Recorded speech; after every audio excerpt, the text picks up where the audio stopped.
C'est un grand plaisir d'ouvrir le débat pour cette table ronde au cours de laquelle vont prendre la parole des personnes qui ont exercé la présidence de l'IE par le passé. Ramona Coman, qui a été présidente de 2019 à 2023. Marianne Donny, qui a été présidente de 2009 à 2014. Monsieur André Sapir, qui a été président de 1992 à 1998. Et nous aurons aussi l'occasion et le plaisir d'entendre Monsieur Thomas Berns, doyen de la faculté de philosophie et des sciences sociales, qui est une des facultés partenaires de l'IE. Alors leurs interventions, qui seront, comme ça a été rappelé par mon collègue François, d'une durée de 10 minutes strictes que je m'efforcerai de faire respecter, seront l'occasion de revenir sur les questions transversales qui ont été soulevées dans la vidéo que nous venons de visionner ensemble, que ce soit la question de l'IE et de l'Europe, la question de l'enseignement ici à l'Institut d'études européennes ou de l'IE comme un lieu de débat public sur la construction européenne. Alors, il nous a paru pertinent de réfléchir ensemble à ces questions, car elles reflètent les grandes missions que l'Institut s'est confiées, et elles sont, à notre avis, d'autant plus pertinentes si on pense aux mutations que l'Europe a rencontrées au cours des 10 dernières années. On peut penser en effet à certains développements qui se sont produits récemment et qui pendant longtemps étaient plutôt de l'ordre de la fiction et sont devenus aujourd'hui une réalité. On peut penser au retrait d'un État membre de l'UE avec le Brexit qui a eu lieu suite au référendum de juin 2016. On peut penser à la pandémie de Covid-19 qui a conduit à de profonds bouleversements pour les sociétés européennes et les politiques européennes aussi mises en œuvre à l'échelle de l'Union. Ou encore plus récemment, l'intensification de la guerre en Ukraine qui a conduit l'Union européenne à mettre en place des mesures tout à fait inédites. Et à une échelle beaucoup moindre, celle de l'ULB, mais néanmoins importante, l'IE a aussi dû s'adapter, puisque depuis 2014, l'IE a un nouveau statut qui le conduit à collaborer de manière encore plus étroite avec ses facultés partenaires, droit et criminologie, la faculté de Solvay et la faculté de philosophie et de sciences sociales. Et ceci se traduit aussi dans notre offre d'enseignement, puisque l'IE modernise sans cesse ses programmes, en s'efforçant de garder une ouverture à l'interdisciplinarité, ce qui est à la fois une richesse et une difficulté. Et l'IE s'efforce aussi de maintenir sa position comme un lieu d'expertise, de débat, d'échange sur les questions européennes. Et alors ici, je vous fais la grâce de la liste de l'ensemble des projets de recherche interdisciplinaire menés par l'IE en cours et au cours des années passées. Et je ne prends pas non plus le temps de lister les sollicitations fréquentes et régulières de la part des membres affiliés de l'IE pour intervenir dans le débat public, que ce soit dans les médias ou à l'occasion de missions de conseil auprès des institutions européennes, nationales et locales. Et donc, c'est sans attendre que je vais céder la parole aux différents intervenants, en invitant donc à prendre la parole dans l'ordre mentionné. Et donc, Ramona, je t'invite à commencer. C'est à toi. Merci beaucoup. Égoïstement, je ne voulais pas rater l'anniversaire de l'Institut, mais par respect pour vous, je vais porter un masque. Joyeux anniversaire à IE. Qu'avons-nous fait de notre cinquantaine? Que ce soit moi, Ramona Coman, qui ouvre cette table ronde, diplômée de l'IE de la promotion 2003, d'origine roumaine et présidente de l'Institut, et me semble-t-il un premier élément de réponse à la question « Qu'avez-vous fait de la cinquantaine de l'IE ?» Non seulement l'Institut a continué sa tradition d'intégration des étudiants et étudiantes de nouveaux États membres, mais l'ULB dans son ensemble a facilité le renouvellement, l'internationalisation et la féminisation de son corps académique dans des postes de direction et de responsabilité. Ce n'est pas peu. Et je suis très reconnaissante de cette grande ouverture qui a marqué non seulement le développement de l'institution, mais aussi le mien à titre personnel. Pour revenir au titre de cette table ronde, 2014 a été pour l'Institut un moment de refondation. 2014 fut pour nous, en quelque sorte, un moment Maastricht, mais plus tardif. Comme Comme lors de l'adoption du traité de Maastricht en 2014, l'IEE a dû repenser ses structures et son mode de fonctionnement, l'organisation de sa recherche et de ses enseignements, et surtout réaffirmer au sein de l'ULB sa raison d'être. Contrairement aux communautés européennes de l'époque, ce n'était pas la légitimité de l'Institut qui était fragile en 2014. L'Institut bénéficiait d'une légitimité forte, nourrie par ses 50 ans de tradition et d'expérience dans la formation des étudiants et dans la réalisation d'une recherche de haut niveau sur les différents aspects de l'intégration européenne. En 2014, l'Institut a subi une crise plutôt exogène, mais qui lui a été bénéfique, et le soutien de notre rectrice ici présente a été crucial. Qu'avons-nous fait de notre Maastricht à nous ? En refondant l'Institut en 2014, nous avons surtout essayé d'élargir la base de notre Institut. Nombreux et nombreuses ont été ceux et celles qui ont répondu présents pour réfléchir à l'Institut de demain, c'est-à-dire l'Institut d'aujourd'hui, à que signifie penser, enseigner, rechercher, débattre de l'intégration européenne, à comment préserver la tradition par rapport à 1964 et comment innover tout en préservant un héritage institutionnel de premier plan. Si le besoin de réforme est venu du sommet, c'est à sa base que la mobilisation a été non seulement active, mais aussi créative et résiliente, je n'aime pas trop ce mot, pour enrichir et apporter notre modeste contribution à l'héritage qui a été laissé par le premier président de l'Institut, Ganso van der Merch, et tous les autres qui se sont succédés depuis l'inauguration de cette maison. Ainsi, nous avons revu les structures et les modes de fonctionnement de l'Institut avec comme objectif une plus grande diversité et représentation des disciplines pour renouveler ou resserrer ici, dans cette maison, les liens entre les usual suspects des études européennes, les juristes, économistes, les politologues, les historiens, mais aussi pour nouer des relations plus étroites avec d'autres disciplines et d'autres facultés de l'ULB, plus éloignées géographiquement et intellectuellement du sol Bosch. Avec Anne Weinberg, la présidente qui m'a précédée et qui a piloté avec succès ce moment Maastricht à nous, nous sommes même allés à la rencontre de l'école de santé publique, pour ne citer qu'un exemple. Dans cette tentative de redéfinition de nous IEE, ce qui a été important pour le trio Coman, Bribosia, Verschuren a été de déterminer et de définir ensemble la recherche collective de l'Institut, de faire émerger des projets interdisciplinaires, d'approfondir les liens avec les centres de recherche, de nouer des relations plus étroites avec les facultés partenaires et puis aussi de combiner une approche culturelle et de réflexion sur la construction européenne.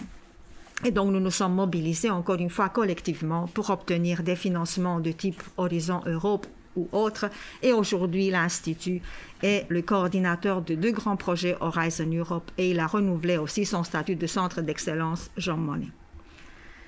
L'Institut a grandi au sein de l'ULB, mais il a continué son rayonnement international, cultivant les réseaux formidables mis en place par nos prédécesseurs. Mes pensées vont à Mario Tello, qui a été un des architectes de l'expansion de l'IE, non seulement intra-européen, mais aussi vers d'autres continents, en Amérique du Nord, en Amérique latine ou encore en Asie. La recherche on est sorti renforcé de ce processus inward-outward looking. Et je tiens aussi à insister sur le rapprochement qui s'est opéré sur la place même de Bruxelles entre notre institut et notre institut frère et sœur de la VUB, représenté ici par Florian Trauner aujourd'hui. Merci Florian d'être avec nous. Si le traité de Maastricht a élargi le champ d'action de l'Union européenne, notre Maastricht à nous a été plutôt un moment d'approfondissement. Un moment qui nous a permis de réfléchir à comment nous voulons étudier, enseigner, débattre de l'Europe avec des regards pluriels, critiques et surtout interdisciplinaires. Nous avons souhaité resserrer nos missions sur nos points forts et centrer notre recherche sur 4 axes transversaux. L'Europe comme communauté de normes et de valeurs, l'Europe comme espace de liberté, sécurité, justice, l'Europe comme espace de régulation économique et sociale et l'action extérieure de l'Union européenne. En répondant à la question « Qu'avons-nous fait de notre cinquantaine ?», on peut produire une histoire auto-justificative dans des couleurs flamboyantes. Mais un autre angle de regard est possible et il s'agit ici de la trajectoire professionnelle de nos diplômés, de ceux et celles qui ont choisi l'Institut pour construire un avenir professionnel. Plus de 8000 personnes, pour plus de 8000 diplômés, l'Institut reste et restera un lieu d'enseignement. Nous avons la chance d'attirer à l'Institut chaque année des étudiants et des étudiantes issus de 35 nationalités différentes. Plus de 475 étudiants chaque année dans les 5 programmes de master avec label IE.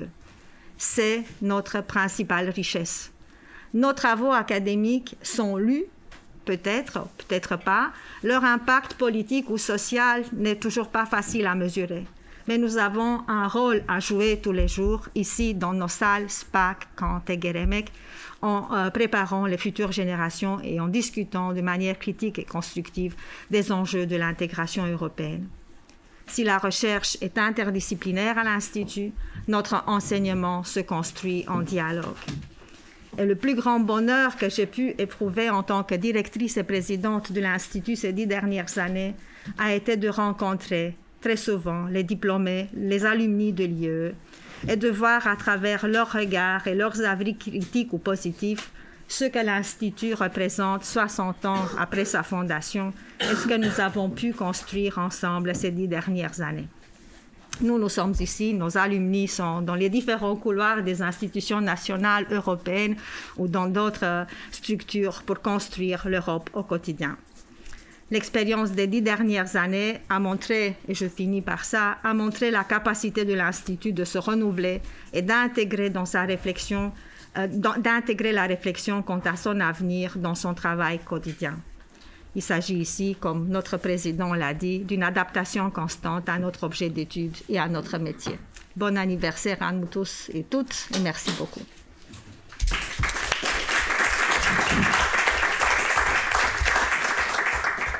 Merci Ramona pour ces éclairages et merci aussi d'avoir respecté le délai imparti. Félicitations.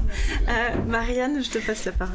Merci beaucoup. Et effectivement, 60 ans, c'est un moment particulièrement important. Évidemment, les 50 ans étaient peut-être plus symboliques, mais 60 ans, c'est aussi une date essentielle. Et puis pour moi, parler aujourd'hui, en fait, j'ai quitté la présidence de l'Institut il y a précisément 10 ans, au moment du 50e anniversaire.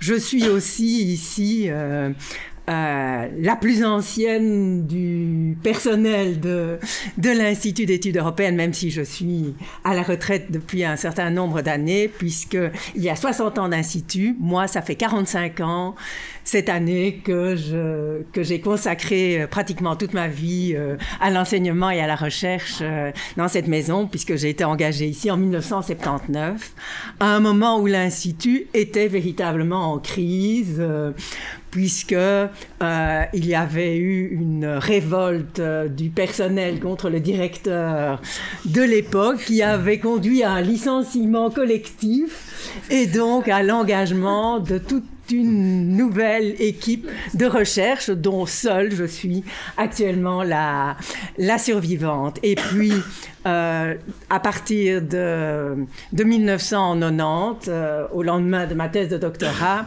j'ai assumé la fonction de directrice de l'Institut sous la présidence de Jean-Victor Louis et puis sous la présidence d'André Sapir, avant, des années plus tard, donc de 2009 à 2014, prendre la présidence de l'Institut.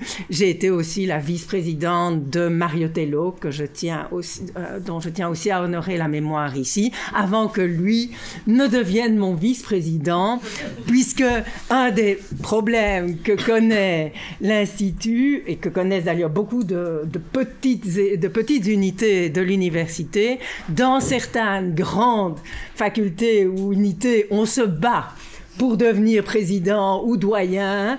Dans des petites équipes, on se bat pour en trouver et on doit souvent recycler les anciens pour trouver la relève. Et je dois dire que de ce point de vue-là, ce dont je me réjouis le plus pour les 10 années qui viennent de se dérouler après ma présidence, c'était précisément le renouvellement des équipes, c'est d'avoir pu voir éclore des personnalités. Évidemment, Anne Weyenberg, qui ne peut pas être parmi nous, mais qui a vraiment joué un rôle totalement fondamental dans ce qu'est devenu l'Institut au cours de ces 10 dernières années. Ramona, bien entendu, puisqu'elle a d'abord assuré la direction avant de prendre la présidence. Et puis, je suis vraiment ravie de voir qu'il y a une nouvelle équipe qui respecte cette interdisciplinarité, puisque nous avons un président politologue et une directrice juriste.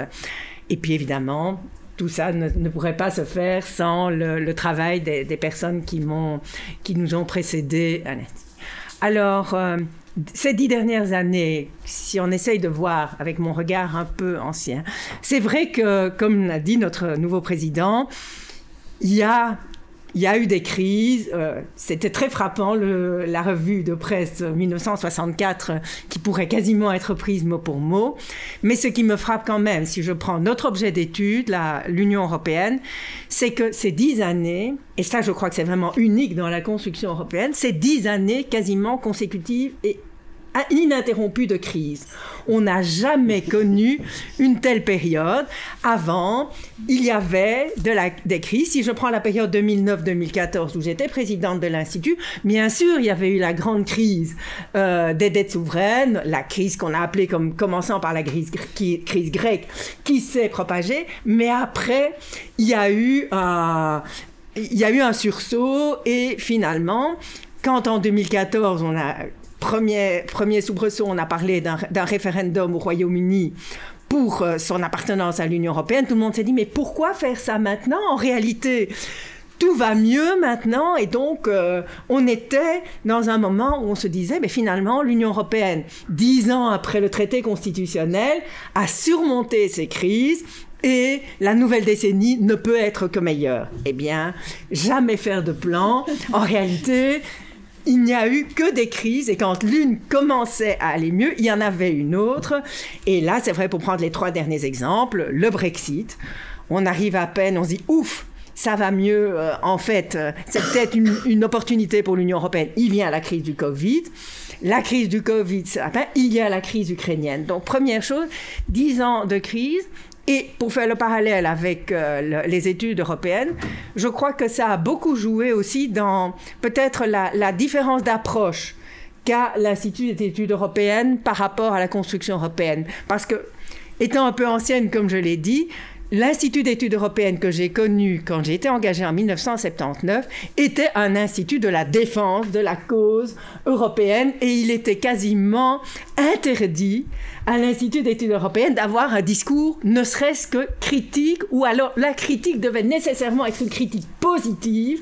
La moindre approche consistant à dire qu'il pouvait y avoir des problèmes, était vu comme un sacrilège et certaines personnes n'ont pas pu rester quasiment à l'Institut parce qu'on considérait que leur discours était trop négatif. Maintenant, on accepte que étudier l'Union européenne, ce n'est pas seulement se féliciter la construction européenne, mais c'est d'analyser les raisons pour lesquelles il y a des problèmes et essayer de trouver des solutions. Je veux dire, et c'est-à-dire c'est un mouvement qui s'est généralisé dans les études européennes.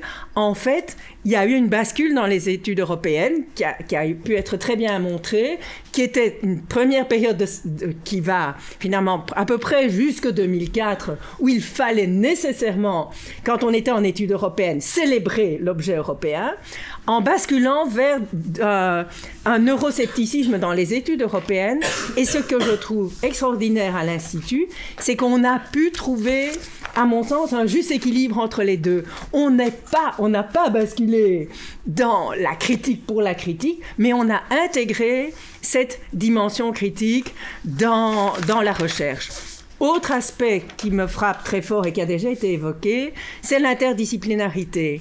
Dans le fond, on a toujours parlé d'interdisciplinarité à l'Institut d'études européennes, mais la concrétisation de cette interdisciplinarité a toujours été extrêmement difficile.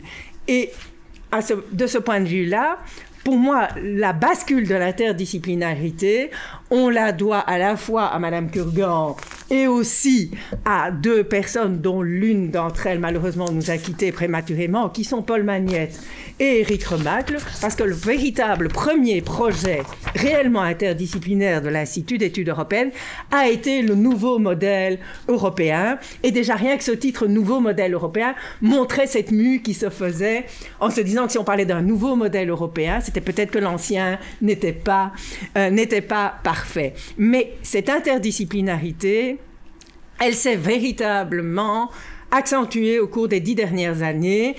Et elle s'est aussi accompagnée d'un beaucoup plus grand ancrage dans les projets européens. Ce qui me frappe au cours des 10 dernières années, c'est qu'un institut qui, pendant les 15 premières années de la décennie 2000, en fait, restait un peu timide dans ses tentatives de soumission au projet européen, sous l'impulsion de Mario Tello dans un premier temps, avec une aide de quelqu'un qui est ici dans la salle et que je voudrais citer, qui est Frédéric Pougnard, qui a eu ce génie de comprendre comment on pouvait réussir quand on soumissionnait à des projets européens, parce que dans le fond, pendant des années, on ne le faisait pas parce qu'on ne savait pas très bien ce qui allait plaire et comment on allait pouvoir être sélectionné. Et une fois, ce que montrent ces succès, c'est qu'en réalité, il peut y avoir un cercle vertueux qui se met en place et dans le fond, maintenant, l'Institut capitalise sur ce qui a été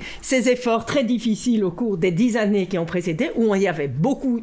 On n'était pas très souvent retenu, ou on ne savait pas très bien comment présenter des projets. Et maintenant, en fait, les projets se présentent de mieux en mieux. Les études, maintenant, l'Institut d'études européennes a toujours connu énormément de succès dans ses études. Et dans le fond, ce qui est frappant, c'est que le succès, il est là, aussi bien quand tout va bien. Et on peut citer l'exemple du boom incroyable qu'ont eu les études européennes, notamment en Espagne, au moment de l'entrée de l'Espagne dans l'Union européenne, au point que nous avions 60% d'étudiants espagnols à l'époque. Et donc, à un moment où tout allait bien, on voulait étudier de plus près cette réussite. Et maintenant, on voit que dans le fond, les études européennes intéressent précisément, peut-être aussi parce que l'Union européenne est en crise. Et donc, là aussi, c'est très important. Par contre, au niveau des études, et comme il ne me reste plus qu'une minute, deux regrets que je vais dire. Le premier, c'est que, dans le fond, à un moment donné, et j'y ai participé, l'Institut a voulu un peu se diversifier, a voulu se lancer dans la formation permanente avec le projet MEUS. Et dans le fond, le projet MEUS, notre Executive Master in European Studies n'a jamais trouvé véritablement sa place. Et donc là, on n'a jamais réussi à faire ça. Et c'est donc à réfléchir, est-ce que c'est quelque chose qui peut marcher? Un autre regret, c'est que on a parlé de nos alumni. Nous cherchons toujours, l'Institut cherche toujours à avoir une association des anciens qui puisse véritablement unir ces anciens. Je crois que chacun des présidents ici présents ou même d'autres ont essayé ça. Et jusqu'à présent, on n'y a jamais réussi. Mais ce sont deux petits bémols qui ne doivent pas faire oublier finalement les grandes réalisations des 10 dernières années. Je vous remercie.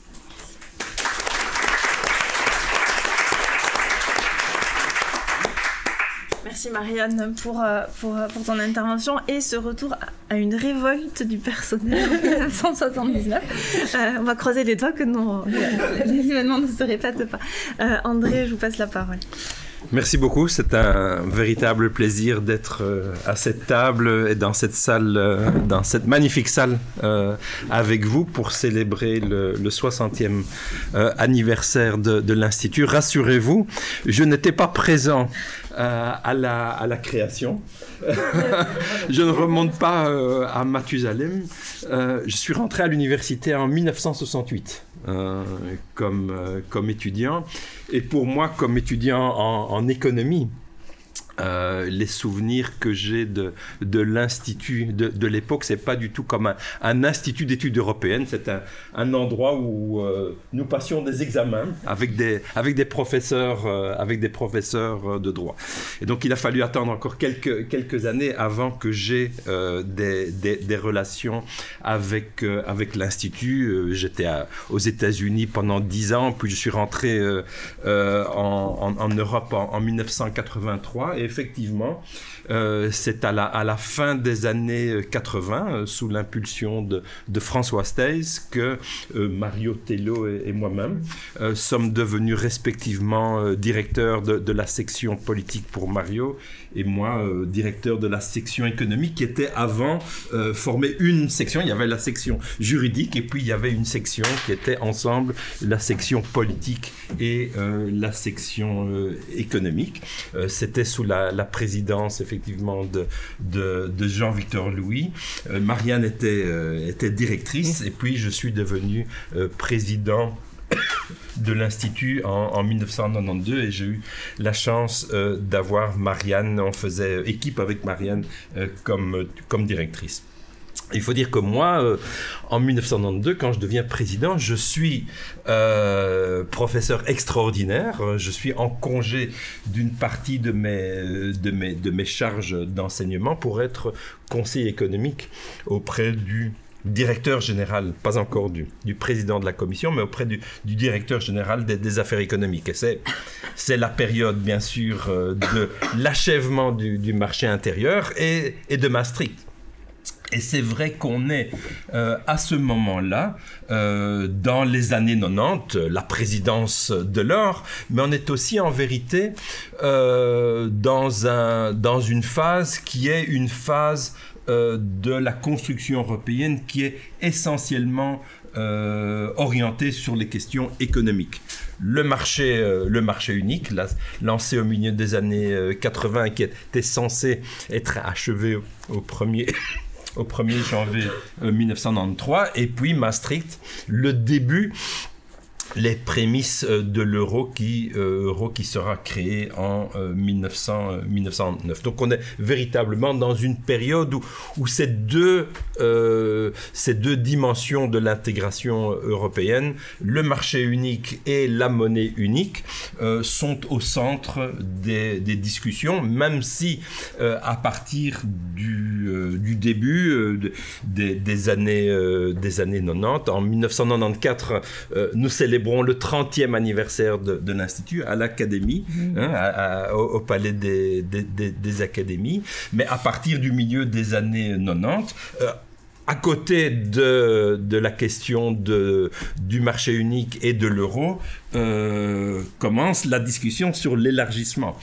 Et je vais faire une parenthèse pour vous dire que dans cette maison, on a parlé tout à l'heure et Marianne a bien fait de la rappeler, comment le débat au sein de l'Institut et la manière dont l'Institut s'est perçu, et non seulement s'est perçu, mais aussi a agi dans les débats et dans sa vision de l'intégration, de quelque chose qui était peut-être plus militant, avec moins de possibilités de débattre d'un certain nombre de choses. Il y avait presque non seulement un marché unique et une monnaie unique, il y avait un peu une vision unique de l'intégration. Petit à petit, cette vision unique a changé, et le débat s'est ouvert. Et une des questions du débat dans les années 90, l'élargissement à l'Est aura lieu en 2004, il y a 20 ans, était quelle était la vision de l'Institut, pour autant qu'il y ait une vision de l'Institut, et il y avait cette volonté encore à cette époque, qui est un peu chancelante, mais qui était encore l'Institut à une vision presque institutionnelle sur un certain nombre de points, y compris sur l'élargissement. Et je peux témoigner, même si je n'en étais pas un des tenants, je peux témoigner qu'il y avait encore à ce moment-là une certaine réticence par rapport à l'élargissement. Parce que autant je pense que tout le monde, et Ramona a parlé à juste titre de diversité, c'était un des thèmes de sa discussion, et autant je dirais le thème diversité puis renouvellement sont les thèmes que vous avez mis toutes les deux en avant. À ce moment-là, on voyait bien que allant vers l'élargissement à l'est, on venait de l'élargissement au sud, mais allant vers l'élargissement à l'est, on parlait d'une diversité beaucoup plus grande que ce que nous n'avions connu, et il y avait une certaine hésitation, il y avait un petit peu un saut vers l'inconnu, et cette question de l'approfondissement, l'élargissement. Nous étions en train, dans les années 90, de faire l'approfondissement. C'était l'approfondissement sur le marché unique, c'était l'approfondissement avec la monnaie unique, et puis on commençait à voir effectivement l'élargissement à l'Est, qui était un élargissement bien au-delà de ce qu'on avait connu auparavant avec les élargissements précédents. Et il y a eu une certaine... il y avait des débats au sein de l'Institut, je pense tout à fait justifiés, mais il y avait les tenants qui disaient, non, l'Europe telle qu'on l'avait connue dans le passé, on fermait la porte à une certaine vision de l'Europe et une certaine Europe en elle-même, et il y avait ce saut vers l'inconnu qui faisait peur à certains, et puis d'autres qui voyaient cette nécessité.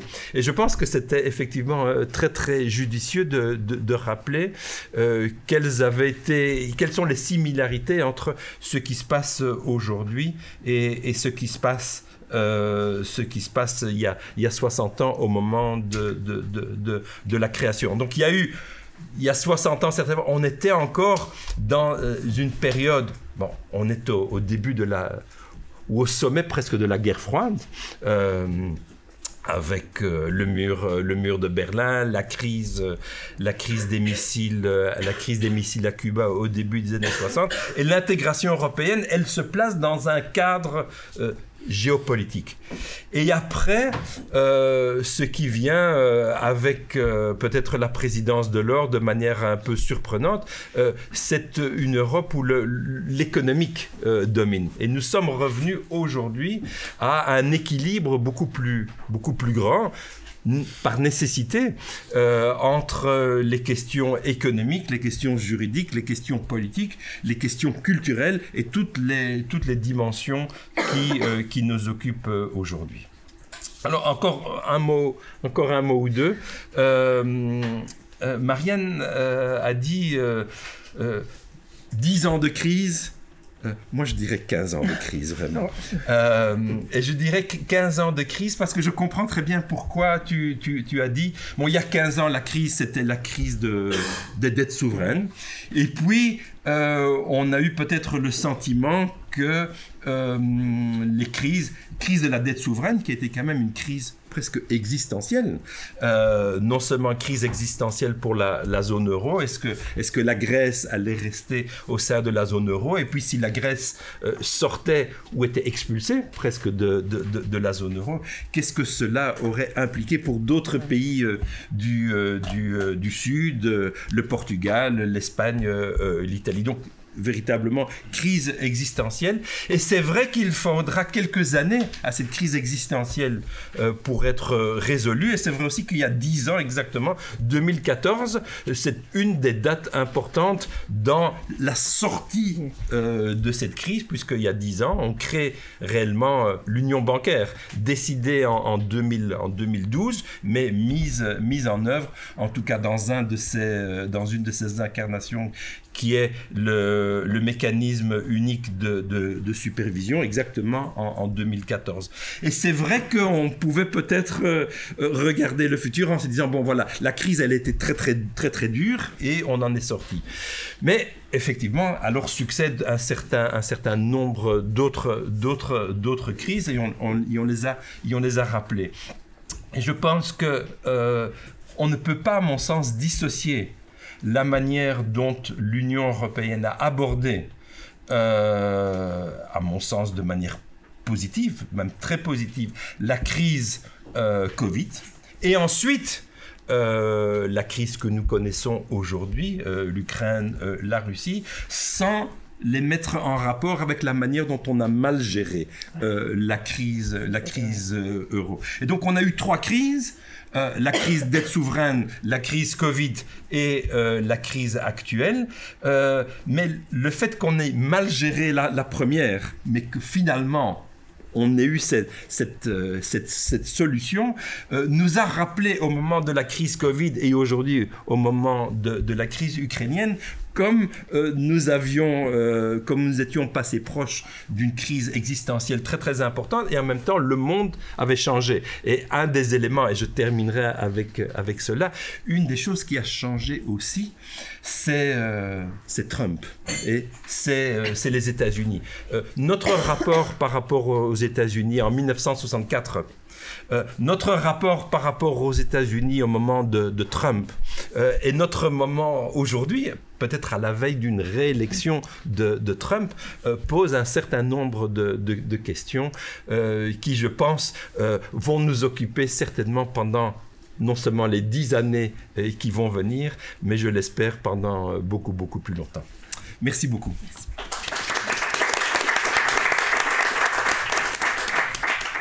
Merci beaucoup.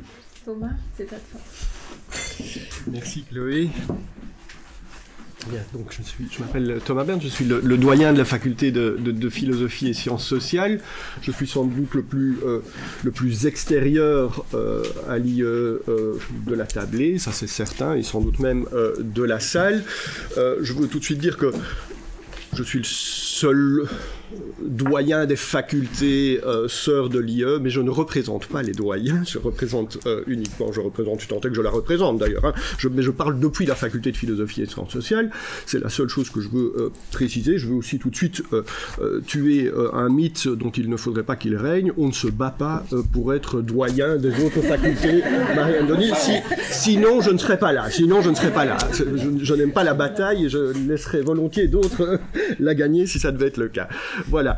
Alors, c'est un plaisir, je le répète, d'être là. C'est un plaisir globalement de fêter les anniversaires, a fortiori de fêter les anniversaires de celles et ceux qui restent jeunes, qui ont traversé des crises et qui sont plus âgés que moi, hein, parce que ça me donne à moi-même un sentiment de jeunesse. Ça, c'est la première chose. C'est un plaisir aussi de venir à l'IE en général, sur le plan géographique. J'y viens de temps en temps pour des séminaires, parfois organisés par le Répit aussi, hein, qui partagent des bâtiments.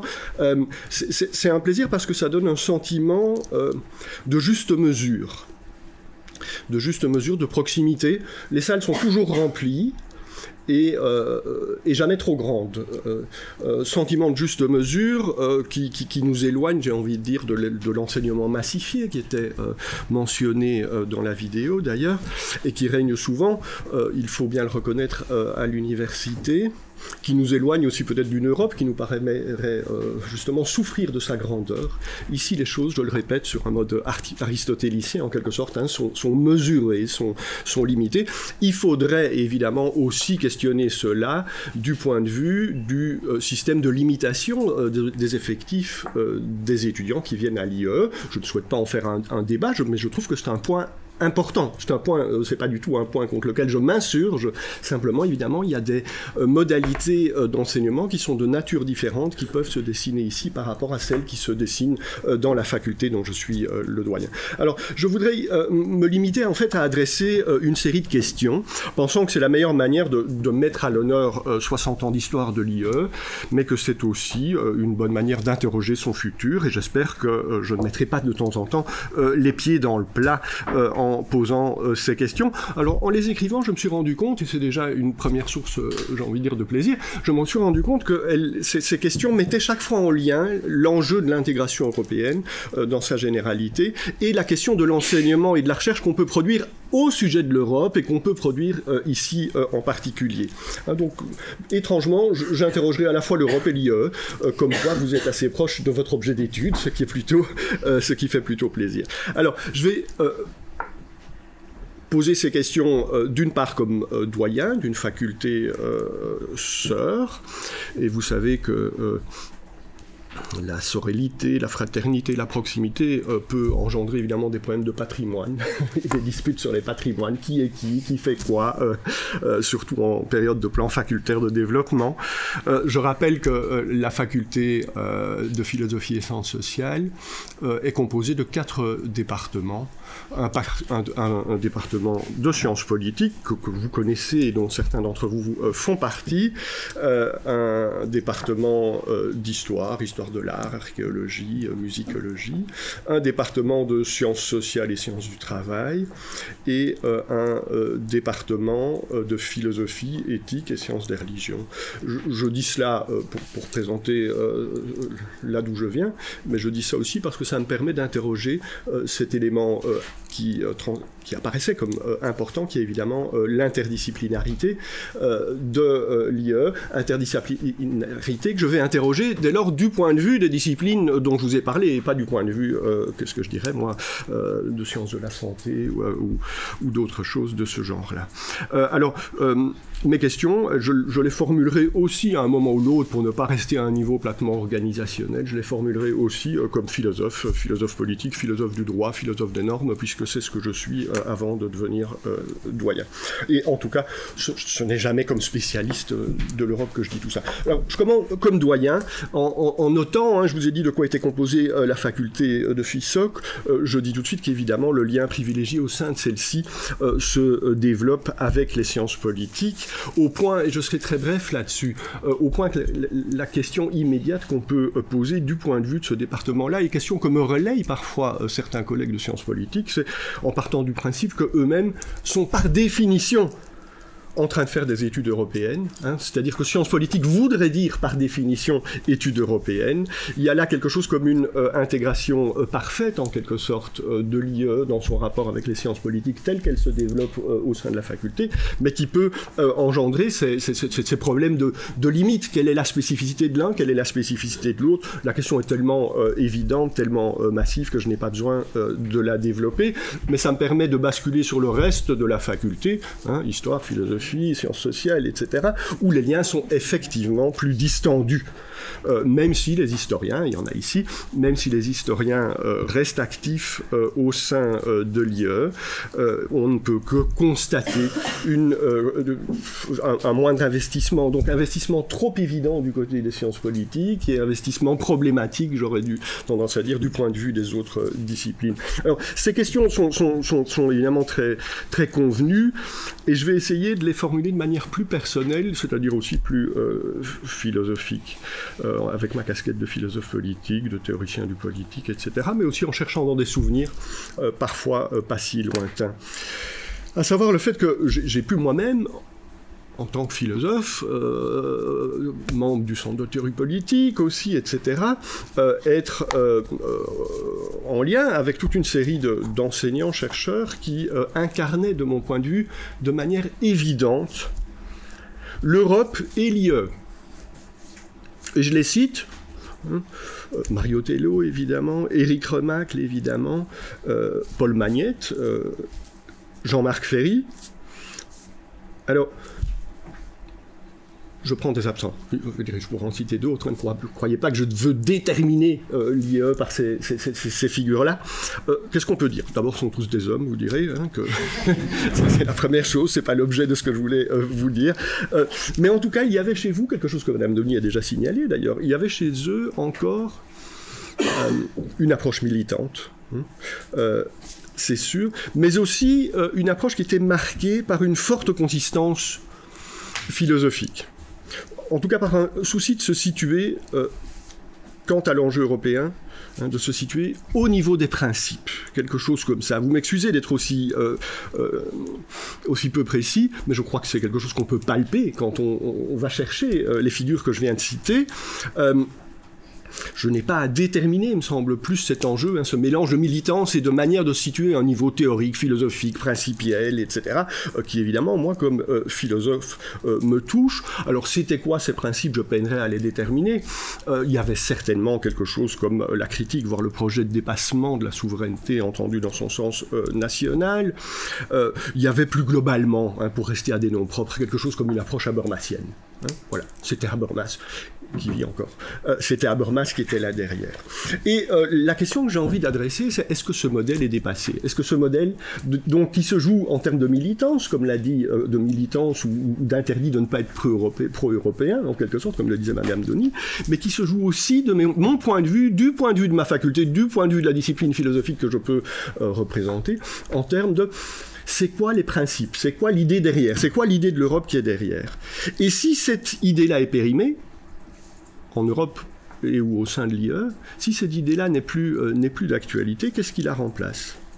Sachant, je vais un peu façonner le débat en espérant que je ne sois pas trop long, sachant qu'évidemment, il existe une alternative pour penser, pour théoriser l'Europe ou pour théoriser les pratiques interdisciplinaires de l'IE, pour lier les enseignements, la recherche de l'IE avec les sciences humaines.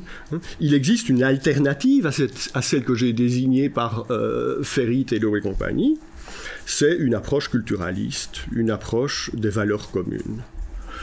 Alors la question que j'adresse ainsi, toujours du point de vue de la philosophie, c'est quid, non pas seulement quid du modèle habermasien, mais quid de cette opposition, parce que ce qui définissait ce modèle habermasien, c'était justement le fait qu'il ne voulait pas être une approche culturaliste, qu'il ne voulait pas être une approche de l'Europe des valeurs, etc. Et on se rappelle de ces débats, évidemment, au moment de la Constitution, du projet de Constitution.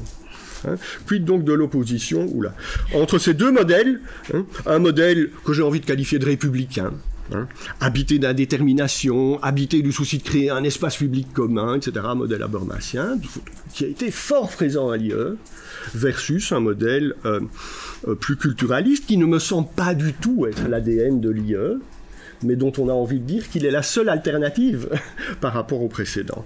Alors, seule alternative, je vais sauter 2-3 éléments pour signaler que non, il me semble qu'il y a une troisième possibilité dont je me sens personnellement proche et qui peut-être est celle qui se développe, qui serait celle qui est le propre d'un questionnement sur les normativités tel qu'il peut être déterminé par une perspective foucaldienne, Michel Foucault, une analytique du pouvoir. Comment ça gouverne? C'est quoi l'enchevêtrement des normes dont l'Europe serait le nom, et qui permet justement de faire tenir les édifices normatifs contemporains. Donc la perspective d'une analytique critique du pouvoir, qui est peut-être celle à laquelle on passe quand on abandonne les deux premières voies que j'ai tracées, qui, elles, donnent lieu, me semble-t-il, à des nouvelles possibilités de rapport avec les autres disciplines, dans le domaine de la sociologie du droit, dans le domaine de la théorie du droit, etc. L'Europe, c'est quoi du point de vue de son inventivité sur le plan des normes qui peuvent s'y développer, avec toute la perspective critique qui peut en être.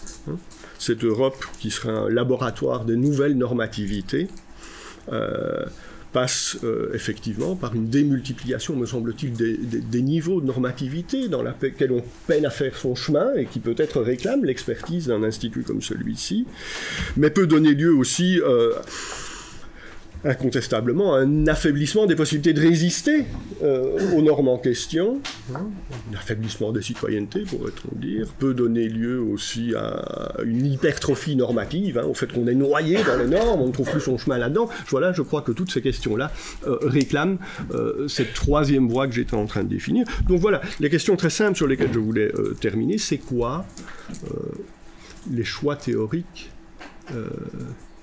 qui peuvent justifier les pratiques de l'interdisciplinarité au sein de l'IE. Je me contente de répéter les voies que j'ai pu tracer. Soit pas de théorie de l'Europe, ce qui est après tout une vraie possibilité. Pas de théorie de l'Europe, soit une Europe des valeurs, une approche culturaliste, ça ne me semble pas être ce qui règne ici, et je crois que je m'en réjouis, soit une Europe politique, habermasienne, la posture républicaine, etc., quatrième possibilité, une analytique du pouvoir, l'Europe comme laboratoire de nouvelles normativités, hein, avec ce souci de voir comment ça circule, comment on agit sur les comportements, comment on contrôle, etc.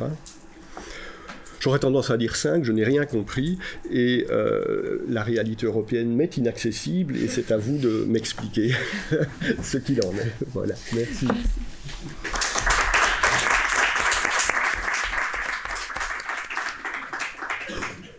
Merci beaucoup à l'ensemble des intervenants pour cette première étape de cette table ronde qui en fait a anticipé en partie certaines discussions qui auront lieu aujourd'hui.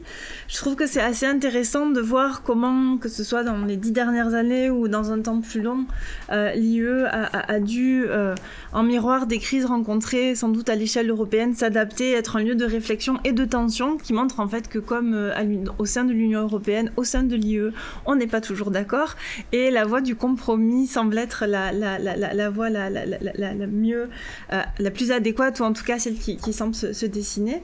Il nous reste encore un tout petit peu de temps avant une pause café bien méritée pour débattre. Alors ici vraiment l'idée est d'encourager un échange assez libre sans nécessairement imposer de temps imparti, et donc je ne vais pas abuser nécessairement de ma position de présidente de séance, et donc je ne sais pas si dans la salle des personnes ont envie de contribuer à la réflexion, que ce soit pour apporter leur éclairage personnel sur les questions qui ont été soulevées, ou pour réagir, rebondir sur certains éléments qui auraient pu être mentionnés par les intervenants. Alors je sais que c'est pas évident, on est tôt encore le matin, et c'est pas nécessairement évident de briser la glace, mais si quelqu'un ou une personne se sent de prendre la parole, un micro est à votre disposition, il suffit de lever la main pour qu'on vous la mette. Merci Nicolas. Bonjour, je ne sais pas si le micro est vraiment utile, mais merci beaucoup pour cette présentation, parfois très très humaine également. Moi j'avais une réflexion et puis une question. La première réflexion c'est sur les périodes de crise. Alors c'est la manière dont on présente l'histoire toujours de la construction européenne via des crises. Mais dans ces crises je trouve qu'il y a aussi des éléments plutôt pratiques et qui montrent aussi la tangibilité du processus d'intégration européenne, que ce soit lors de la période des attentats qu'on n'a pas beaucoup mentionné, du Brexit et du Covid. Une des choses qui a le plus frustré et créé de la colère ou de l'indignité parfois, c'est la liberté de déplacement. Le fait de ne plus pouvoir aller en France, pour nous, ne plus aller aux Pays-Bas, ne plus aller en Allemagne, ne plus avoir sa famille, comme si la réalité d'être européen était devenue vraiment ancrée dans la vie quotidienne de la plupart des Européens. Je pense que, je ne vais pas dire que c'est bien ou que c'est pas bien, il n'y a pas une définition normative, mais c'est quelque chose de concret, de palpable, qui fait que l'Europe, c'est aussi ça finalement, c'est quelque chose qui est devenu presque indépassable. Mettre une frontière, c'est un problème. Alors, c'est des questions plus larges, mais je trouvais que cette dimension de crise montrait aussi le succès d'une citoyenneté européenne, une partie de la citoyenneté européenne. Puis ma deuxième, et ça c'est une question pour les présidents et présidentes de l'IE par le passé, finalement, le succès des études européennes n'a-t-il pas d'une certaine manière aussi affaibli l'Institut d'études européennes en tant que tel, parce que finalement, ça a été un peu dit par Thomas, on fait des études européennes un peu partout, en dehors même de l'Institut d'études européennes. Voilà, réflexion et question. Merci. Avant peut-être de vous laisser répondre, il y a une deuxième question dans le fond de la salle, une deuxième intervention, et peut-être je vous proposerai de réagir. Je voudrais rebondir sur la même question des crises. J'ai l'impression qu'on réagit beaucoup aux crises. Les think tanks permettent de réfléchir à comment au mieux rebondir dans les 2 ans, dans l'année.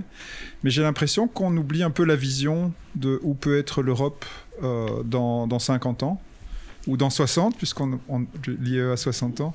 Et je voudrais savoir comment vous voyez la fonction de l'Institut pour redéfinir cette vision. Parfait.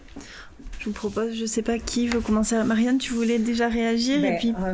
Oui, sur le plan André aussi. Des crises, oui, c'est vrai que cette crise montre peut-être qu'effectivement les citoyens en tout cas pour la libre circulation, se sentent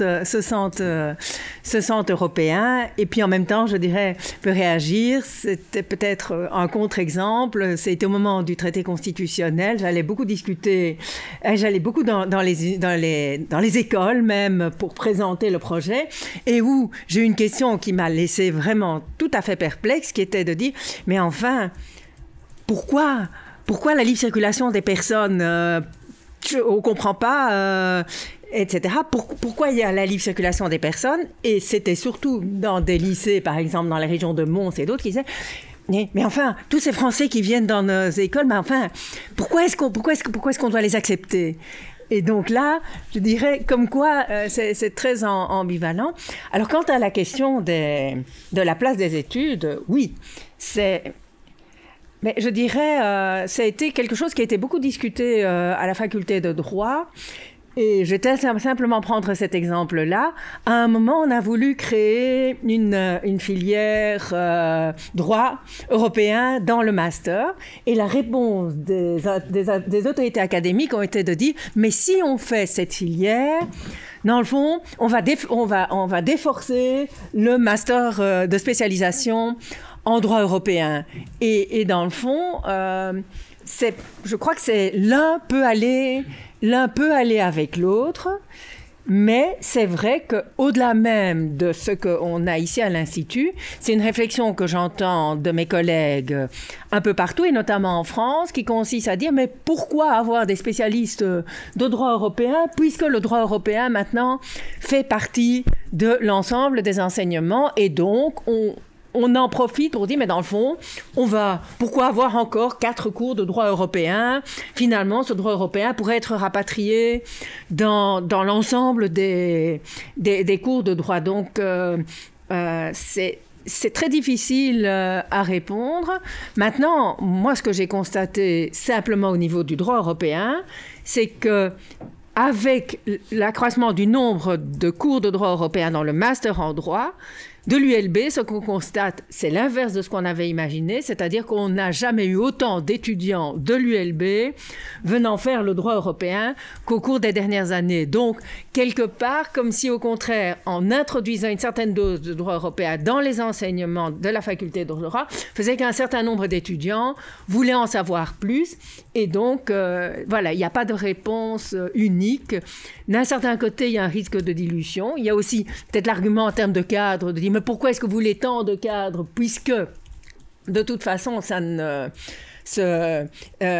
on fait du droit européen, enfin, on fait de l'européen dans d'autres cours, et peut-être qu'au niveau, en tout cas, des étudiants, ça leur donne envie de faire plus de questions européennes. C'est comme ça un peu que je vois les choses. Je ne peux que seconder l'argument qui a été mentionné par Thomas et puis par toi, qu'on a le même argument de le droit européen est aujourd'hui partout, il n'y a plus besoin d'enseignement spécifiquement dédié, mais je rejoins aussi le succès de la matière, puisqu'on a aussi chaque année des étudiants qui sont intéressés. André, tu voulais réagir? Oui, je voudrais réagir pas comme économiste du tout, mais comme citoyen européen. Je pense que en dépit de ce qui vient d'être dit, et que je partage, bien entendu, le fait, et c'est vrai en droit, c'est vrai en économie également, on peut se poser la question de la spécificité d'études européennes pour des questions qui sont aujourd'hui présentes dans l'ensemble des domaines. Étudier l'économie européenne, étudier l'économie, aujourd'hui, il y a une grande porosité entre les deux. Mais je pense que le projet européen lui-même, lui a besoin d'une réflexion, aura besoin d'une réflexion encore pendant longtemps, parce que le projet européen, comme on le dit souvent, il est en devenir. Où va l'Europe, cette question, hein? On l'a posée il y a 60 ans, on l'a posée il y a 50 ans, on la pose presque chaque année. Et je pense que dans la période où nous sommes aujourd'hui, et à nouveau je parle comme citoyen, je pense qu'on est dans une situation extrêmement compliquée intellectuellement. Je ne parle pas seulement politiquement, bien sûr politiquement, mais intellectuellement. Et je dis ça parce que le projet européen, cela a été rappelé tout à l'heure, pour nous tous qui avons un certain âge, le projet européen, c'est un projet de paix. C'est ce qui a été rappelé, bien sûr, dans la vidéo tout à l'heure. Les années 60, les fondateurs de l'Union européenne, du marché commun, etc., ce sont des gens qui ont connu les années de guerre et qui bâtissent une Europe sur les cendres de la guerre. Alors, jusqu'il y a récemment, pour les jeunes, la question de la guerre... n'avait aucune notion. C'était un peu comme moi, quand j'étais enfant, on entendait parler de la Première Guerre mondiale, voire de la Deuxième Guerre mondiale. Ça paraissait quelque chose révolu, c'était le passé. On était rentré dans une autre phase. Et dans la phase où nous sommes aujourd'hui, on est en train de parler d'Europe de la défense, on est en train de parler d'un certain nombre de choses qui, d'une certaine manière, sont difficiles à réconcilier avec un projet européen de paix, et en même temps, si on l'explique d'une autre manière, une Europe de la défense est nécessaire. Et donc cette ambiguïté ou ce conflit entre quelque part la nécessité de défense étant donné un certain nombre de choses et le projet de paix européen, je pense que cela, c'est un objet qui est un objet essentiel de réflexion, d'autant plus, bien entendu, que nous sommes dans une année électorale au niveau européen. Et je pense que le projet européen, il a besoin, et il aura longtemps besoin, bien au-delà des questions techniques de droit, des questions techniques d'économie. Le projet lui-même, vers où allons-nous et dans quelle phase sommes-nous? Est-il nécessaire c'est assez surprenant. Je disais ça récemment à une conférence où j'étais à Paris, en parlant, la conférence était en anglais, et en parlant du F-word. Mais le F-word, c'était fédéralisme. On est habitué à penser F-word à autre chose, mais dans le contexte où je discutais, c'était... Et le mot fédéraliste est un mot, dans le débat, est un mot qui nécessite une vraie réflexion.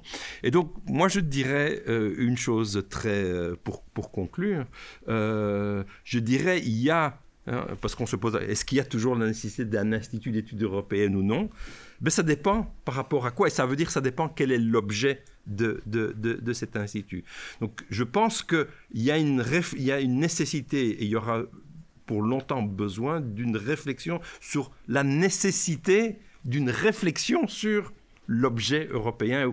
Où allons-nous et comment contribuer par rapport à cela, bien au-delà des éléments techniques qui, eux, effectivement, s'estompent un petit peu parce qu'ils sont rentrés dans la pratique courante.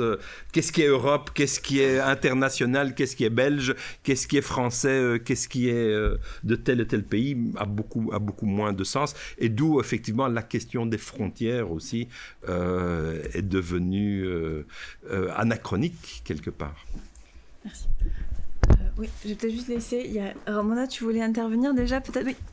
Et ensuite, non, vas-y. Vraiment très rapidement, peut-être sur juste une anecdote sur les crises, je ne vais rien dire. C'était un projet Horizon Europe avec Amandine Crespi et d'autres. Ici, nous avons travaillé sur un projet de publication et le titre, c'était Post-Crisis EU. Et nous avons transmis le manuscrit à l'éditeur le 19 mars 2020 et c'était le début de la crise Covid.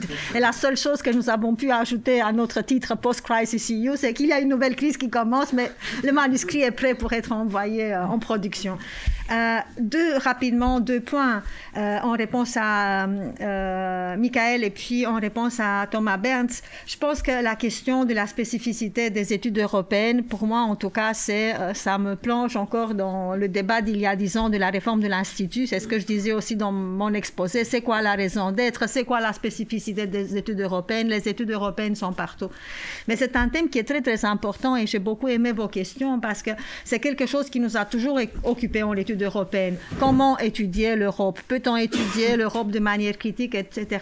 Et donc, il y a eu des débats dans cette salle, dans la salle d'à côté, je me souviens, organisés par Paul Magnette, par Mario Tello et plein d'autres, sur une grammaire propre des études européennes. Il y a aussi des publications sur est-ce qu'on peut utiliser les outils classiques de la théorie politique, de la science politique pour étudier l'Europe. Je me souviens de Stefano Bartolini, de le rôle de la politique comparée. Il y a un réel débat aujourd'hui, rien que la semaine dernière, Daniel Kellerman nous parlait de pourquoi pas une approche de l'État, étudier l'Europe, même si l'Europe n'est pas un État, on peut toujours utiliser ces instruments théoriques pour comprendre les développements actuels de l'intégration européenne. Tout ça pour dire que voilà, donc je pense que ce débat, il a traversé les générations et donc il y a une lecture plurielle de ces grandes questions théoriques. Et donc ce que je dis ici aussi, c'est pour moi une invitation à nous tous et toutes à revenir et à se replonger dans ce débat et revenir autour de ces grandes questions de théorie qui sont importantes pour le développement des études européennes et pour le développement de nos travaux. Et juste en réponse à Michael, parce que j'ai beaucoup aimé ta question, Michael, sur quelle est notre vision pour une vision d'avenir. Je pense que ce qui nous manque aussi, et ça va être très, très, très rapide, c'est aussi le temps, tout simplement le temps de se poser et de réfléchir à l'Europe que nous voulons avoir demain, parce que nous sommes tout le temps sollicités comme les pompiers, un peu tout le temps, pour des petites crises, des grandes crises, des crises minuscules, des crises plus importantes, existentielles ou personnelles, et que nous n'avons vraiment jamais réellement le temps de se poser, nous, en tant qu'acteurs académiques, de réfléchir à quel est notre métier, quel est le métier que nous avons envie de faire, quelle est la manière dont nous avons envie d'enseigner. Ce sont des questions très, très importantes. Et mes collègues ici dans la salle savent que je milite pour ce moment de réflexion sur pas seulement la transformation de l'Europe, mais aussi sur la transformation de notre métier comme professeur. Voilà, donc c'est une invitation ouverte. Merci. Non, je dois dire aussi, c'est aussi très intéressant cette discussion parce que ça permet de mettre en avant peut-être une prochaine idée pour un centre d'excellence Jean Monnet ou d'autres discussions qui seront amenées à être menées en termes de recherche au sein de l'IE. Parce qu'effectivement, la question un peu transversale de la vision de l'Europe, c'est peut-être quelque chose qui a été un peu mis de côté, mais la période actuelle, en fait, par les questions qu'elle suscite en termes institutionnels, en termes d'outils budgétaires, outils juridiques qui sont utilisés et aussi éventuellement propices à ça. Donc, il y a un comité de la recherche dans 15 jours et donc j'en profite aussi pour mentionner la possibilité de venir contribuer à ces réflexions à ce moment-là.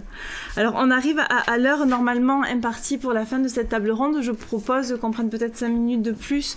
On a commencé un petit peu en retard, donc voilà, on va dire que ce n'est pas ma responsabilité et donc je vais octroyer un peu de temps.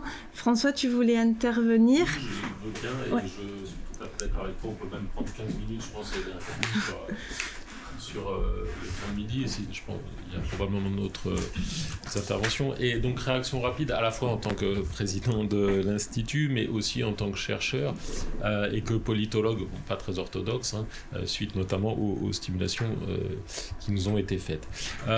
Réaction rapide sur le bel avenir de l'interdisciplinarité, à mon sens, qui est une façon de répondre à cette interrogation structurelle sur la nature des études européennes, et en même temps le dur présent de l'interdisciplinarité et des défis constants. Et c'est également, je crois, une façon d'en arriver à où se situe-t-on dans le débat théorique qui doit exister, évidemment, parce que ça, c'est clair. Je pense, en toute solidarité avec Chloé, nous ne sommes pas une agence de moyens et nous sommes une institution. Et une institution, évidemment, ça veut dire avec une ligne, pas unique forcément, mais en tout cas de la substance. L'interdisciplinarité, ça a été dit, ça a été répété, et nos prédécesseurs ont vraiment apporté un éclairage très stimulant et en même temps, qui nous oblige en même temps et qui nous arme, je crois, parce qu'on voit que tous les défis du passé ont été surmontés, donc ils le seront aussi dans le futur. Donc interro-fertile, l'interdisciplinarité, un défi, mais qui contribue puissamment à la fois au renouveau de l'objet européen et qui montre aussi que pour de nouveaux objets, l'Europe, elle est là, et donc un institut d'études européennes comme le nôtre, il doit être là. Renouveau de l'objet. Bon, les historiens, les anthropologues, les sociologues, et j'en oublie, les philosophes évidemment, ils nous invitent aujourd'hui à provincialiser l'Europe, à la décoloniser, à la relire au prisme de la race et du genre. Alors, on ne doit pas forcément prendre tout pour acquis dans ces interpellations, bien sûr. Il y a un inventaire à faire, mais ce sont tout de même des suggestions qui revitalisent le débat. et dans cette spécificité, plutôt cette singularité qu'a l'Union européenne. Donc, renouveau de l'objet, très important. Comment nier aujourd'hui donc les nécessités, les vertus de l'interdisciplinarité ? Nouveaux objets aussi également. Bon, et ce que je vais dire là est assez banal, mais l'intelligence artificielle, peut-on la comprendre sans véritable interdisciplinarité ? Et ça fait partie aussi de notre to-do list, en bon français, aller à la rencontre aussi des acteurs qui se saisissent de ces problématiques à l'ULB et ailleurs. Évidemment le réchauffement climatique, évidemment la transition verte, évidemment les mutations des migrations. Comment comprendre cela sans interdisciplinarité, et notamment dans la manière dont ça se développe au niveau européen. Les moralités politiques, pour aller très vite, donc les interrogations sur ce qu'est l'être humain de la naissance à la mort, donc procréation, avortement, identité et préférences sexuelles et de genre, fin de vie, euthanasie. Là encore, ce sont des problèmes qui affleurent de plus en plus au niveau européen, parfois contre le gré des institutions européennes, mais cela pose des questions fondamentales allant de la médecine à la philosophie, à bien d'autres choses. Là encore, il est des lieux où on doit réfléchir à ça, et nous sommes un de ces lieux. Donc une nécessité ardente de l'interdisciplinarité appliquée à l'échelle européenne. Alors ensuite, qu'est-ce que cette interdisciplinarité ? Et là, j'en viens notamment aux interrogations très stimulantes de Thomas. Et on est fort heureux que tu aies aussi compris ce rôle comme philosophe, justement, c'était vraiment l'esprit. L'interdisciplinarité, c'est quand même ce qui nous sauve de nos disciplines d'appartenance, de l'hyperspécialisation, du publish-repérage, de ce facteur temps, justement. Et ça oblige pas simplement à emprunter des outils à d'autres disciplines. Être politologue et emprunter un dispositif expérimental à la psychologie ou un modèle économétrique, ce n'est pas de l'interdisciplinarité. C'est une démarche utile, mais l'interdisciplinarité, c'est combiner des visions du monde différentes. Donc c'est très différent tout de même. Donc c'est cela que l'on essaye de faire, en quelque sorte, une réalité disciplinaire augmentée, comme politologue, historien, économiste, juriste et tant d'autres, on les invite. Une sorte de vision transhumaniste peut-être, mais pas à la Elon Musk. Une vision plutôt de l'humanisme de la Renaissance, de l'intellectuel total. Bon, de plus en plus difficile à atteindre, évidemment, mais c'est vers ça qu'on tend. Et c'est aussi pour ça que, par exemple, on invite des artistes, on invite des comédiens, des écrivains, des hommes et des femmes de cinéma, parce que l'interdisciplinarité, elle doit s'étendre au-delà aussi des sciences sociales, au-delà des humanités. Et j'en termine sur cette question de la normativité, de la théorie politique. Est-on encore habermasien ? Alors là, je laisse à chacun le soin de répondre. Et chacun y répondra différemment. C'est déjà un élément de réponse. Moi, je crois, et là, je parle à titre individuel, pas au nom de l'institution, parce que justement, on ne vise pas à produire une théorie. On vise à être un espace de confrontation dynamique. Je crois qu'on est quand même très fort du côté de cette approche critique des normativités. C'est vrai qu'il y a eu une évolution claire, et le rapport entre engagement pour l'Europe et la présence de la théorie politique dans les argumentaires, c'est quand même assez lié, je crois, précisément, évidemment. Quand on est théoricien du politique, il s'agit de dire ce qui doit être. Bon, après, l'alternative, c'est d'analyser ce qui est, mais pour y retrouver des enjeux, évidemment. Donc, ça explique cela. Il y a eu un changement générationnel parce qu'il y a un changement de l'objet aussi, du contexte géopolitique, bien entendu. Mais c'est bien ce que l'on fait. L'Europe des valeurs, on travaille dessus, mais pour la critiquer, comme on travaille sur l'Europe des droits, sur l'état de droit, sur les droits sociaux, pour justement montrer les effets de domination que ça peut cacher, en même temps que les opportunités pour les acteurs dominés. Quand on travaille sur les processus démocratiques, que ce soit l'élection ou la démocratie participative, ou les migrations, ou les rapports institutionnels et de pouvoir, et je prends à dessein des enjeux qui seront débattus dans la deuxième partie, là encore, on questionne ce qui se passe au niveau européen et ce qui devrait se passer, et on fournit des outils aussi, éventuellement pour l'action politique, que ce soit nous qui les utilisions ou d'autres. Voilà, donc je crois que ça, le débat théorique, il est là, et il y a débat, il n'y a pas volonté forcément de promouvoir un compromis. Et je terminerai, et désolé d'être trop long, mais l'Europe n'est pas... les études européennes ne sont pas une crisologie, pour revenir toujours à ça. On a parlé des crises, d'accord. Bon, les historiens maintenant incitent fortement à remettre en question cette idée d'une succession de crises auxquelles succéderaient des périodes de relance. Mais si on a une guerre, là, on parlera plus de crise. Enfin, et je le dis un peu brutalement et voilà, sommairement peut-être, mais est-ce que ce n'est pas simplement la banalisation de l'Europe que de se reconnaître comme un objet politique, un espace politique ? Et oui, la politique, c'est du conflit. Oui, la politique, ce sont des inégalités. Oui, la politique, ce sont des confrontations d'intérêts, de vision du monde. Donc on revient simplement à l'ordinaire de la nature humaine, de la politique, mais quelque part, on peut le regretter de ne plus être dans un espace ouaté et normé de conflits, mais ça veut dire aussi que l'Europe, elle est dans le quotidien et elle est aussi naturalisée de plus en plus. Et elle n'en est pas moins solide, puisqu'on la reconnaît aussi de plus en plus comme l'arène du conflit, qui contient le conflit, qui idéalement l'organise évidemment, est confronté au reste du monde. Alors je n'utiliserai pas des métaphores à la Borel entre le jardin et la jungle, hein, et c'est pas du tout le sens de mon propos, hein, voilà. Mais le fait que que l'Europe elle soit partout, comme la politique est partout, hein, on le disait en 68, période, et dans les contestations, c'est pas pour autant qu'on a dit qu'il fallait plus étudier la politique ou le droit, et c'est comme ça qu'on peut concevoir l'Europe. Merci. Alors, il y a encore une réaction et après je pense qu'on va devoir mettre bien. Amandine, je t'en prie. Merci pour réagir à des choses qui ont été dites. D'abord, je suis bien d'accord avec François, les crises, et je mets maintenant un point d'honneur à ne plus mettre crise dans les titres de mes papiers, ou voilà, on n'en peut plus des crises. Je pense que les crises, c'est le new normal, comme on dit en anglais, et que c'est simplement voilà, une question de capacité de l'Union à se saisir de problèmes qui peut-être auparavant étaient avant tout pensés dans l'espace national et qui le sont maintenant dans l'espace européen. Je voulais aussi revenir sur la question du modèle théorique, et j'ai beaucoup aimé la manière dont Thomas Berns a dessiné ces 4 grandes visions. Je pense que la force de l'Institut, et ça a été dit aujourd'hui, c'est que ces 4 grandes visions coexistent, mais peut-être avec le regret que l'option pas de théorie du tout a peut-être été l'option préférée par un certain nombre de collègues, ou peut-être une certaine génération de collègues dans laquelle je peux m'inclure, et dont je rejoins complètement Ramona dans son appel à se réengager dans ces débats et faire dialoguer toutes ces visions qui, je pense, coexistent et persistent en arrière-plan de certaines recherches qui peuvent paraître au premier abord plus techniques, et réengager notamment le débat sur le F-word. Je pense que c'est très, très important aussi. Et puis pour terminer, sur peut-être la projection dans 60 ans, les études européennes, et un aspect qui me semble demeurer un défi et qui est lié à la massification de l'enseignement supérieur et des études européennes. Cette idée que finalement maintenant il y a une concurrence acharnée dans les études européennes, puisque toutes les universités ont des programmes.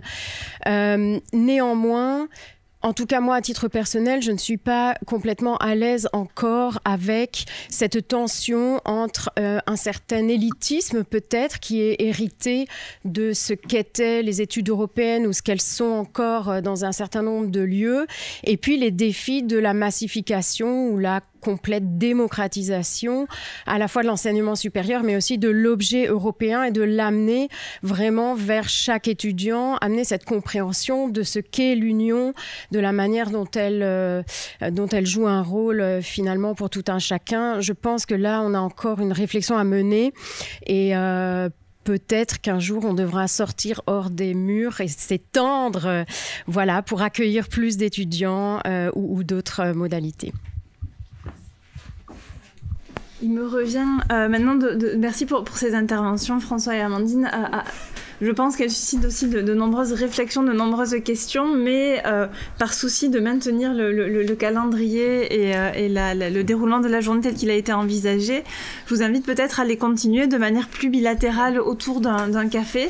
Et je vous donne rendez-vous ici dans un quart d'heure pour reprendre la poursuite de nos débats, cette fois en se concentrant sur des sujets plus substantiels et des grandes questions qui ont intéressé l'intégration européenne il y a 60 ans et encore aujourd'hui. Merci en tout cas déjà pour cette première partie de la journée.